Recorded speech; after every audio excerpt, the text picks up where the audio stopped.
Assalamualaikum warahmatullahi wabarakatuh.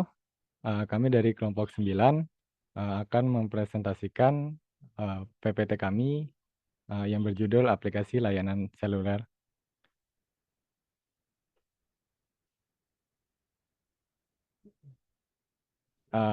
Sebelum kami mempresentasikan PPT kami, alangkah lebih baiknya kami berkenalan dulu. Kami dari kelompok 9. Yang pertama ada saya, Muhammad Nur Haryanto, NIM 1906106, dan rekan saya Muhammad Ibnu Hanif Al-Rasyid, NIM 1905183, dan yang terakhir rekan saya Muhammad Ramdhani, NIM 1906198. Yang pertama kita membahas tentang 2G atau yang biasa dikenal dengan GPSM. Sering sering kita dengar dan baca HP GSM. Sebenarnya apa sih GSM itu? Global System for Mobile Communication atau GSM merupakan sistem teknologi seluler yang paling banyak dipakai pada uh, saat zamannya. GSM merupakan teknologi seluler generasi kedua atau 2G. Teknologi ini mengadopsi sistem modulasi digital, kapasitas lebih besar, kualitas suara, dan sekuritas yang lebih baik. Jika dibandingkan teknologi seluler generasi pertama atau yang biasa disebut AMPS atau 1G yang masih analog, pada teknologi ini satu pita frekuensi tertentu di-split ke dalam beberapa time slot. Oleh karena itu, beberapa panggilan bisa berlangsung di kanal frekuensi yang sama tetapi pada time slot yang berbeda. Teknologi ini beroperasi pada frekuensi 900 MHz. Pengembangan teknologi GSM ini mulai berekspansi pada frekuensi 1800 MHz yang lebih dikenal DCS 1800. GSM mampu mentransmisikan voice dan data, namun bit rate-nya masih kecil, yaitu sekitar 9,6 kbps, di mana dengan bitrate seperti itu hanya data-data yang mempunyai bitrate rendah seperti SMS saja yang bisa dikirimkan.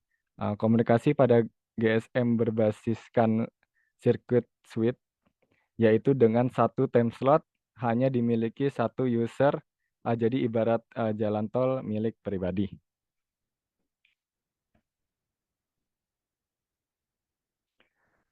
Kemudian kita akan membahas sejarah dari 2G. Teknologi 2G ini disebut sebagai GSM Global System for Mobile dan CDMA atau Code Division Multiple Access yang telah mendukung pengiriman teks, SMS, dan suara sekaligus. Fokus utama dari teknologi jaringan 2G ini adalah penyediaan layanan suara dan memanfaatkan sirkuit uh, switching.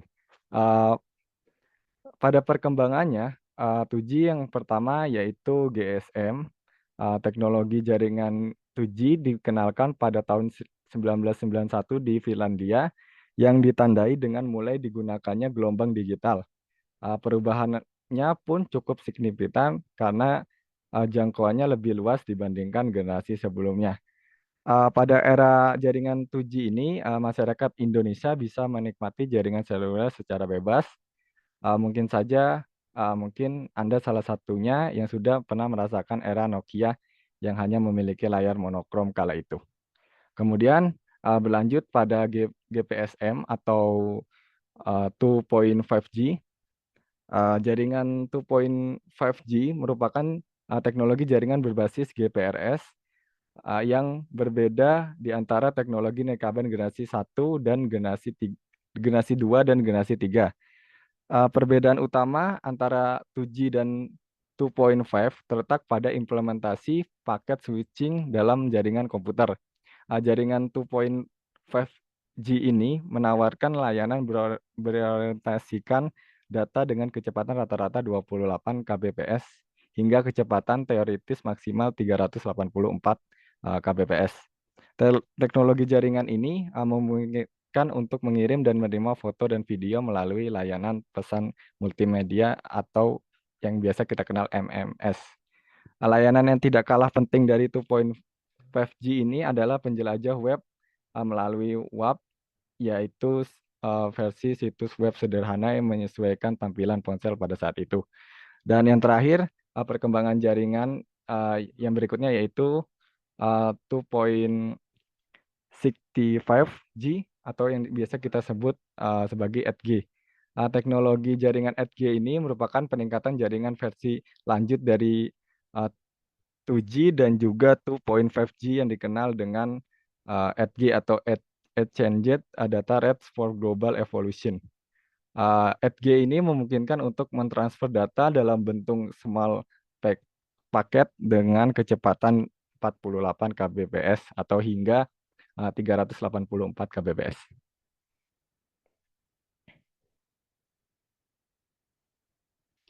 Yang berikutnya, mari kita lihat arsitektur dari 2G atau yang biasa dikenal dengan GPSM. Uh, Arsitektur yang pertama yaitu melalui MS. Di sini pada 2G dikenal dengan sebutan MS atau mobile station. Mobile station mungkin bahasa simpelnya adalah handphone kita atau handphone pengguna. Kemudian masuk ke BSS, di mana BSS terdapat dua komponen yaitu BTS atau Base Transceiver Station yang merupakan perangkat pemancar dan penerima yang memberikan sinyal radio pada mobile station atau MS. Dalam BTS terdapat kanal trafik, kanal broadcast, kanal kontrol yang digunakan untuk komunikasi. Kemudian yang selanjutnya yaitu BSC. BSC membawai satu atau lebih BTS serta mengatur trafik yang datang dan pergi dari BSC menuju MSC atau BTS. BSC mengelola sumber radio dalam pemberian frekuensi untuk setiap BTS dan mengatur handover ketika mobil stasiun melewati batas antar sel.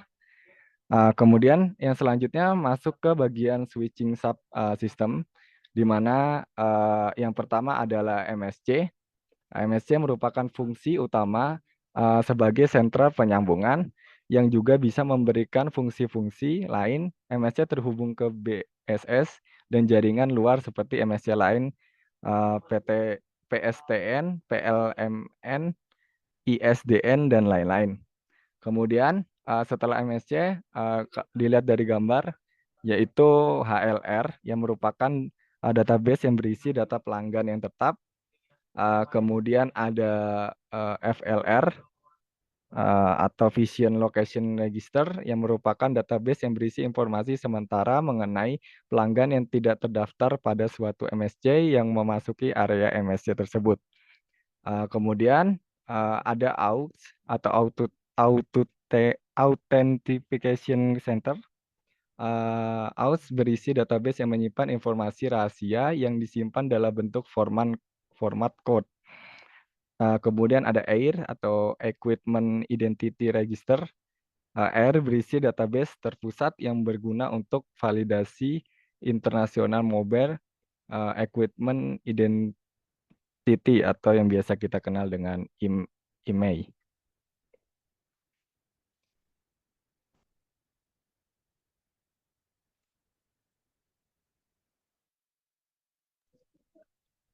Baik, selanjutnya saya akan menjelaskan tentang 3G atau yang kita dengar dengan UMTS. Jaringan 3G menjadi awal mula internet dapat diakses melalui telepon genggam. Pada masa itu, BlackBerry dan Apple adalah handphone dengan sejuta umat yang menjadi merek paling memanfaatkan teknologi ini. Diketahui standar 3G menggunakan Universal Mobile Telecommunication System sebagai arsitektur jaringan intinya. Dengan menggunakan paket switching, teknologi 3G ditingkatkan untuk memungkinkan mencapai kecepatan hingga 14 MB per second. Jaringan 3G juga menggunakan jaringan nirkabel wideband dan beroperasi pada kisaran 2100 MHz serta memiliki bandwidth sekitar 15-20 MHz. Lanjut. Nah, selanjutnya sejarah dari 3G. Teknologi 3G diperkenalkan pada tahun 2001 di Jepang dan pada awalnya dikenal sebagai WCDMA atau Wideband Code Division Multiple Access yang mendukung kecepatan internet hingga 2 MB per second atau hampir 10 kali lebih cepat dari teknologi 2G. Di era 3G, kita juga sudah bisa menikmati layanan serba online seperti live streaming, video streaming, game online, dan juga telekonferensi. Nah, di 3G ini terbagi menjadi dua, dari WCDMA berubah menjadi HSDPA atau 3.5G. 3.5G ini dikenal juga dengan HSDPA atau High Speed Downlink Packet Access yang mendukung kualitas jaringan dan kecepatan yang lebih baik. Nah, jaringan 3.5G HDPA ini juga disebut sebagai Super 3G yang di dalamnya juga mencakup teknologi HSUPA atau High Speed Uplink Packet Access dan HSPA Plus, High Speed Packet Access Plus. Lanjut. Nah, selanjutnya saya akan menjelaskan arsitektur dari 3G ini. Nah, arsitektur dari 3G ini terbagi menjadi tiga komponen penting, namun yang paling kanannya itu tidak termasuk jadi bagian intinya lah atau eksternalnya doang. Yang pertama itu Air Interface atau UA, User Equipment. Nah, di User Equipment ini terdiri dari ME, Mobile Equipment, yang merupakan terminal radio yang digunakan untuk berkomunikasi melalui UU ke UTRAN. Lalu USIM atau UMTS merupakan istilahnya itu SIM card. Nah, bagian kedua tuh ada UTRAN. UTRAN itu bisa disebut juga dengan Radio Access Network, yang merupakan tower BTS yang berfungsi menghubungkan user equipment ke jaringan. UTRAN terdiri dari Node B dan RNC. Node B atau base station berfungsi untuk mengkonversi aliran data dari interface UU dan loop. RNC atau Radio Network Controller berfungsi sebagai mengontrol sumber-sumber radio atau bisa disebut juga sebagai access point seluruh layanan UTRAN bagi core network di atasnya. Lalu bagian yang ketiga ada CN atau core network. Core network ini juga dibagi menjadi dua, yaitu circuit switch dan packet switch. Bagian dari circuit switch itu adalah seperti yang terlihat MSC atau Mobile Service Switching Center yang merupakan interface yang menangani MS untuk menangani circuit switch data. Lalu GMSC atau gateway dari MSC itu merupakan gerbang penghubung antara UMTS dan jaringan luar circuit switch seperti PSTN, Visitor Location Register atau VLR, dan gateway MSC. Lalu ada elemen dari yang packet switch, yaitu Serving GPRS Support Node atau SGSN, merupakan interface yang berfungsi sama dengan MSC, tetapi digunakan untuk layanan packet switch, dan gateway GPRS Support Node GGSN merupakan gerbang yang menghubungkan UMTS menuju jaringan packet switch.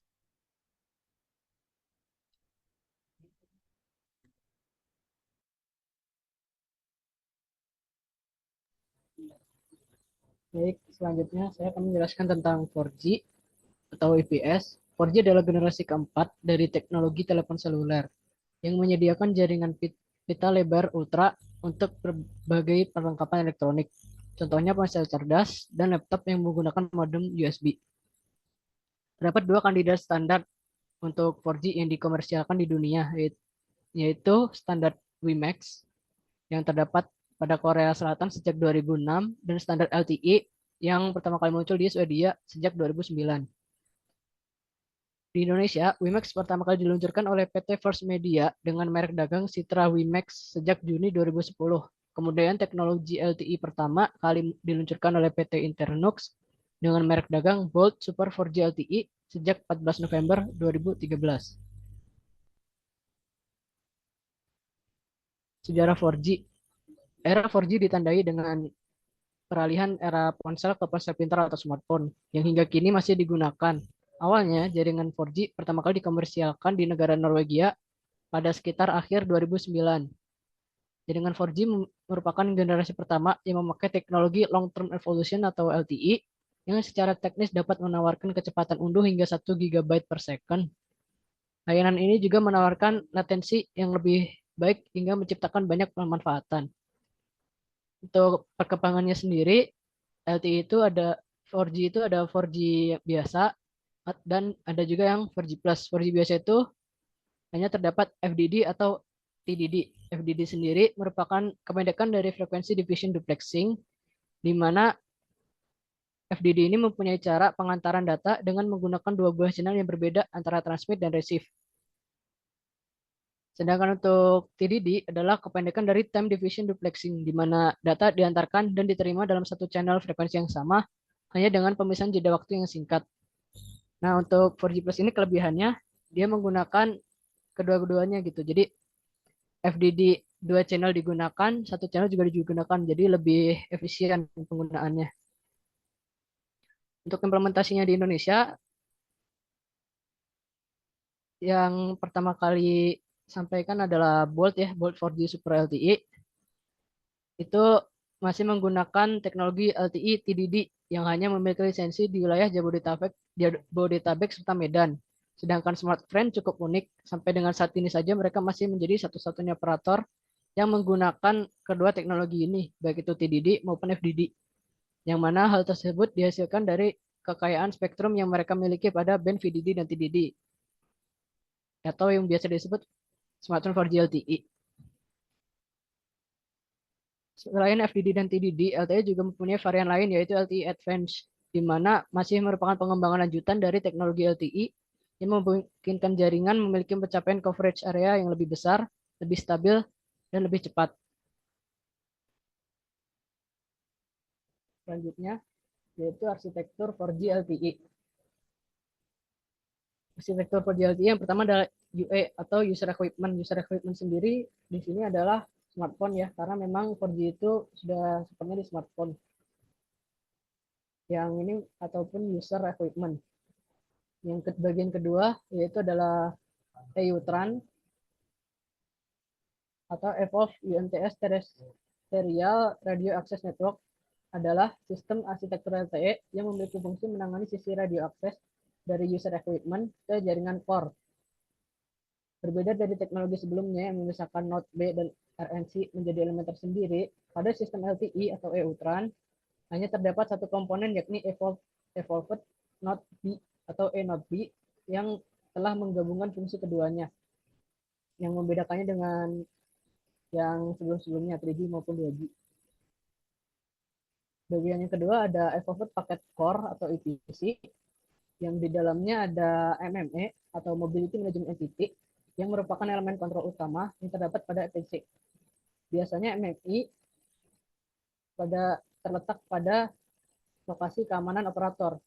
Pengoperasiannya hanya pada control plane dan tidak meliputi dasar user plane. Fungsi utamanya pada arsitektur jaringan LTE adalah sebagai authentication, security, mobility management, managing, subscription profile, dan service connectivity. Yang kedua ada HSS atau Home Subscription Service, di mana merupakan tempat penyimpanan data pelanggan untuk semua data permanen user. HSS juga menyimpan lokasi user pada level yang dikunjungi node pengontrol jaringan. Seperti MME, HSS adalah server database yang dipelihara secara terpusat pada premise home operator. Yang ketiga adalah SGW atau Serving Gateway, di mana Serving Gateway adalah jembatan antara manajemen dan switching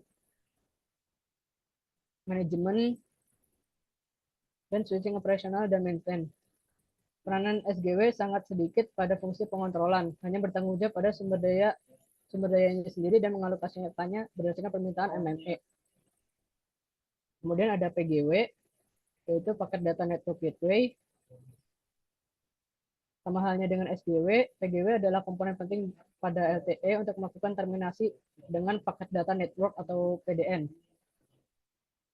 PGW mendukung policy enforcement feature, paket filtering, charging support pada LTE, traffic data dibawa oleh koneksi virtual yang disebut sebagai service data atau SDF.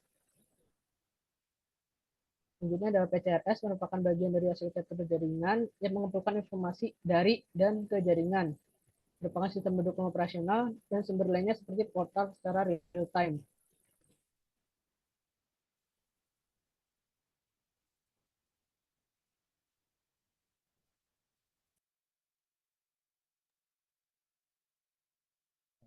Yang terakhir, singkat saja karena ini memang sudah kita pelajari bersama dalam videonya yang di share oleh Pak Agus.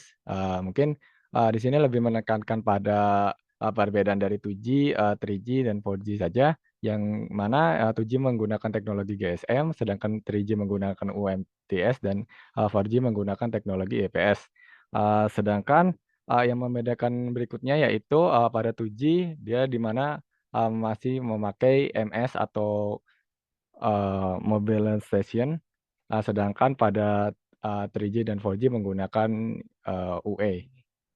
Kemudian teknologinya pada 3G dan 4G menggunakan Ultran, sedangkan pada 4G menggunakan teknologi lanjutan dari Ultran yaitu E-Ultran.